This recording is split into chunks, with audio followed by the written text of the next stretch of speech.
अस्सलाम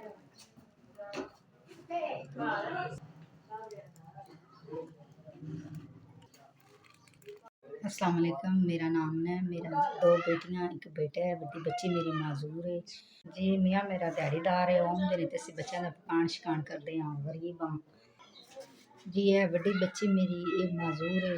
ਇਹਦੀ एक बांह ते एक लत्त काम नहीं करती है। खाना शाना मैं आप ही खुआनी हूँ। बच्चे मैं स्कूल पाए नहीं, इस बच्चे ने स्कूल पाए है दिल बनाने वास्ते।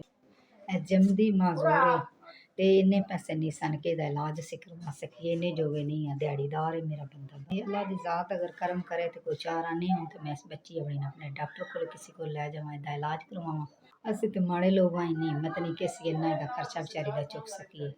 मैं ते बच्चे ही पढ़वानी हाँ पे बड़े औखे होके ते इस बेचारी दी बस सेवा दो तीन चार ते पंज भलावे जे मेहरबानी अल्लाह ताला सुख देवे जे। जिन्हें बच्ची वास्ते 5000 रुपया भेजा है, मालक तुहाडे घर बार च होर इजाफा करे। रमज़ान शरीफ है, बच्चे भी पढ़ रहे हैं। चलो सोहना खान दे, सोहनिया दो कुल टीका करां दी, दवाई दवां दी, दुआवां देवां। 5000 कलण दे बड़ा बड़ा शुक्रिया, मेहरबानी। अल्लाह ताला शाद रखे, आबाद रखे, मालक और रिज़्क देवे जी। अल्लाह तुहाडे कारोबार च इजाफा करे जी। 5000 कलने का बड़ा बड़ा शुक्रिया, मेहरबानी।